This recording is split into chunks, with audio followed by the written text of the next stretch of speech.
அருட்பெரும் ஜோதி அருட்பெரும் ஜோதி தனி பெரும் கருணை அருட்பெரும் ஜோதி எல்லா செயல் கூடும் என் ஆணை அம்பலத்தே எல்லாம் வல்லான் தாலே ஏத்து. வாழ்க வையகம் வாழ்க வையகம் வாழ்க வளமுடன். குரு வாழ்க குருவே துணை.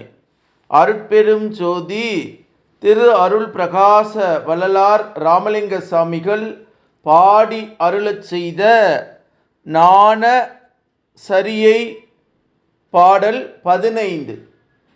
சத்திய வேதாந்தம் எல்லாம் சித்தாந்தம் எல்லாம் தனி தனி மேல் உணர்ந்து உணர்ந்தும் தன்னை உணர்வதற்கு அரிதாய் நித்திய சிற்சபை நடுவே நிறைந்து நடம் புரியும் நித்திய பரிபூரண சித்த சிகாமணியே. அத்தகையோர் பெரும்பதியை அருமருந்தை அடியேன் ஆவியே என் ஆவியிலே அமர்ந்த தயாநிதியே. சித்தியெல்லாம் எனக்கு அளித்த சிவகதியே. உலகீர் சிந்தனை செய்து வாழ்த்துனமே நிந்தையெல்லாம் தவிர்ந்தே என்று திரு அருள் பிரகாச வள்ளலார் ராமலிங்க சாமிகள் பாடி அருளச் செய்த ஞான சரியை மரணமில்லா பெருவாழ்வு என்ற ஒரு அற்புத பாடல். இந்த அற்புதமான பாடலுக்கு பேராசிரியர் வே ரத்தின சபாபதி ஐயா அவர்கள் சொல்லும் தெளிவுரை. உலகிலீர் சத்திய வேத முடிவுகள் எல்லாம் சத்திய சித்தாந்தம் எல்லாம் தனித்தனியாக நின்றும் மெல்மேலும் சென்று உணர்வதற்கு இயலாத தனி முதலே அழியாத சிற்சபை நடுவிலே நிறைந்து விளங்கி நடம் செய்யும் நித்திய உயர் நிறைவாய் நின்றவனே. சித்தத்தில் நின்று நாயகமணியாய் ஒளிர்பவனே. அத்தகைய அருள் நிலை பெற்றவர்களின் பெரும் தலைவனே. பெறுவதற்குரிய மருந்து போன்றவனே. அடியேனின் ஆவியாக விளங்குபவனே. என் ஆவியில் விரும்பி தங்கியிருக்கும் தயவு செல்வத்தை எல்லா வகை சித்திகளையும் எனக்கு அளித்த சிவ நெறியை சிந்தித்து நிந்தனைகளை தவிர்த்து வாழ்த்துங்கள் என்று பேராசிரியர் வே ரத்தின சபாபதி ஐயா அவர்கள் சொல்லக்கூடிய ஒரு அற்புதமான விளக்க உரை. சத்திய வேதாந்தம் எல்லாம் சித்தாந்தம் எல்லாம் தனி மேல் உணர்ந்தும் தன்னை உணர்வதற்கு அரிதாய் நித்திய சிற்சபை நடுவே நிறைந்து நடம் புரியும் நித்திய பரிபூரண சித்த சிகாமணியே. அத்தகையோர் பெரும்பதியை அருமருந்தை அடியேன் ஆவியே என் ஆவியிலே அமர்ந்த தயாநிதியே. சித்தெல்லாம் எனக்களித்த சிவகதியை உலகீர் சிந்தனை செய்து வாழ்த்துனமே நிந்தையெல்லாம் தவிர்ந்தே என்ற பாடல் ஞானசேரி பாடலுக்கு சாமி சரவணானந்தா அவர்கள் சொல்லக்கூடிய ஒரு அற்புதமான மெய்ஞான விளக்கம். சிற்சபை ஒன்றே நமது ஆண்டவருக்கு உண்மையான என்றென்றும் விளங்குகின்ற கோயிலாய் இருக்கின்றதா. இம் அம்பலத்தின் நடுவிலே இருந்து கொண்டு எங்கும் நிரம்பிய தன்னிலை காட்டும் தனி பெரும் நடனம் புரிந்து கொண்டு உள்ளார். அவர் நித்திய பரிபூரணராக உள்ளவராம். நித்தியமாகவும் நிறைவுடையவராகவும் இருக்கின்றார். ஒருவரே ஒருவர்தான் என்பது அந்த அருள் அம்பலத்தில் இருந்து அருளை காண்கின்ற போதுதான் உண்மையாக விளங்கும். மற்றபடி சொல்லி தெரிந்து கொள்ள முடியாதாம். அவர் சித்த சிகாமணி ஆவார். அவர் அற்புத சித்துகளுக்கு எல்லாம் தனி தலைமை பெரும் பதி என்பது குறிப்பு. அன்றியும் சித்தம் என்பது சலனமற்ற மனதின் தெளிவு நிலையாக இருக்கின்றதால் அத்தெளிவோடு நிலைத்து திருவருளை வேண்டி நின்றால் முடிவில் அருட்ஜோதிமணியாய் நமது ஆண்டவர் வெளிப்படுகின்றார். ஆதலின் இந்த அருள்மணியை சித்த சிகாமணி என்று கூறலாம். அன்றியும் நல்ல யோகியிடத்திலே விளைவு கொள்ளுகின்ற சித்த நாடியின் அந்தத்தில் தேசுமயமாய் வெளிப்படுகின்ற சிவ ஜோதிமணியே சித்த சிகாமணி என உள்ளதாம். இந்த மணியை அனுபவத்திலே பெற்றுக்கொண்டவர்கள் யோக ஞான சித்திகள் பலவையும் புரிவார்கள் என்பன இந்த சித்த சிகாமணியை உற்று சித்தருக்கெல்லாம் சிகாமணியாய் விளங்குகின்ற பலரும் போற்றும்படியாய் விளங்குகின்ற பெருமை உடையவர். நமது அருட்பெரும் ஜோதி ஆண்டவர் இந்த பதியை சக்தி உள்ள வேதாந்தங்கள் சித்தாந்தங்கள் எல்லாம் விளங்கி கூறி சுட்டி காட்ட எவ்வளவு காலமாக முயன்று கொண்டு தான் இருக்கின்றனர். அவைகளில் எல்லாம் தன்னை சிறிதும் வழங்கப்படவில்லை. நமது அருட்பெரும் பதி வேதாந்தம் சித்தாந்தம் மனிதனை பகுத்தறிவின் எல்லையிலே நிறுத்தி பாவனை செய்ய விட்டு விட்டு தயங்கி நிற்கின்றார். அதற்கு மேல் அவற்றால் என்ன செய்ய முடியும்?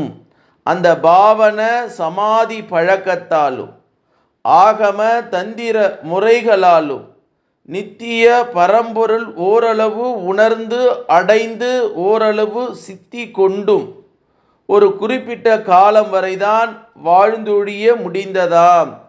அருட்பூரணம் என்னும் சுத்த சன்மார்க்கம் ஒன்றினால்தான் நிலையான நித்தியானந்த வாழ்வு பெற முடியும் என இந்நாள் திருவருளால் உணர்த்தப்படுகின்றதாம்.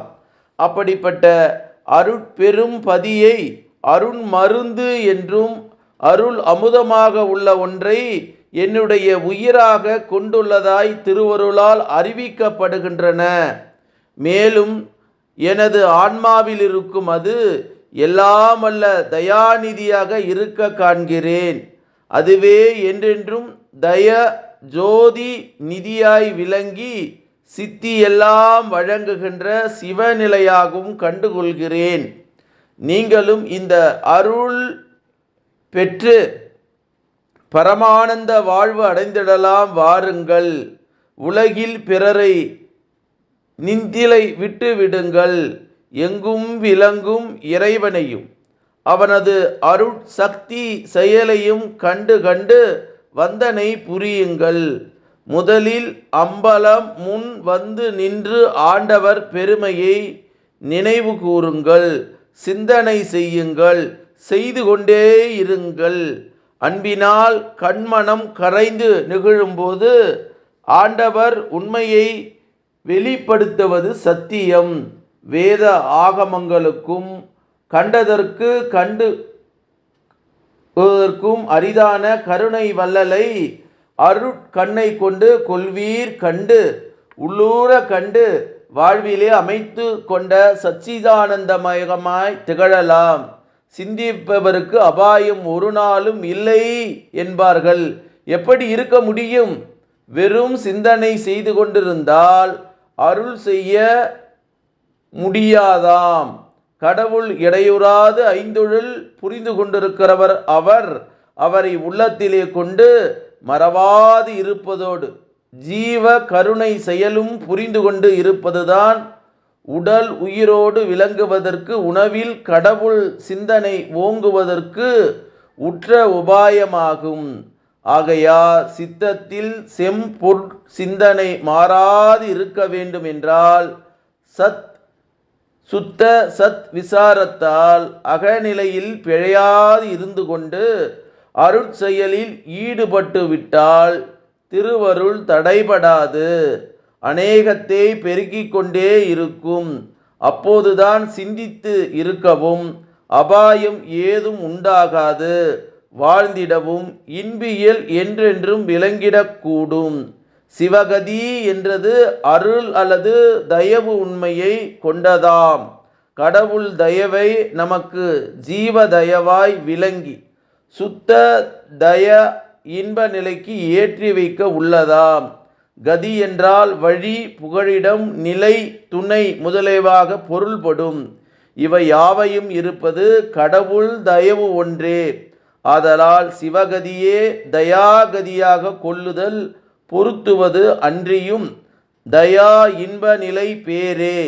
எவரும் தயங்காது ஏற்கக்கூடிய ஒன்றாயிருத்தலின் சைவ சமய மதம் குறிக்காத இச்சச்சிதானந்த தயவை ஏற்போமாக என்று சாமி சரவணானந்தா அவர்கள் சொல்லக்கூடிய ஒரு அற்புதமான விளக்க உரை.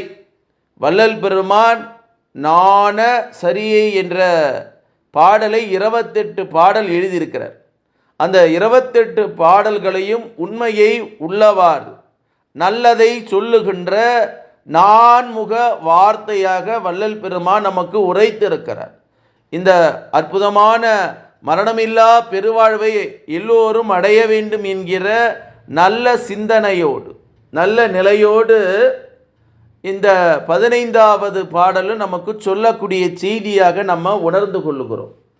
மூச்சை கவனி, பேச்சை குறை என்று நம்ம அடிக்கடி சொல்கிறோம். அந்த கதி தயாவு கதி நமக்குள்ள ஓடிட்டு இருக்கக்கூடிய உள்மூச்சியினுடைய கதி மேல் ஓங்கி அது செல்லுகிற போது மரணமில்லா பெருவாழ்வு என்று சொல்லக்கூடிய அருட்பெரும் ஜோதி ஆண்டவருடைய தரிசனம் நம்ம அனைவருக்கும் கிடைக்கும் என்பதை தான் சத்திய வேதாந்தம் எல்லாம் சித்தாந்தம் எல்லாம் தனித்தனி மேல் உணர்ந்தும் தன்னை உணர்வதற்கு அரிதாய் நித்திய சிற்சபை நடுவே நிறைந்து நடம்புரியும் நித்திய பரிபூரண சித்த சிகாமணியே.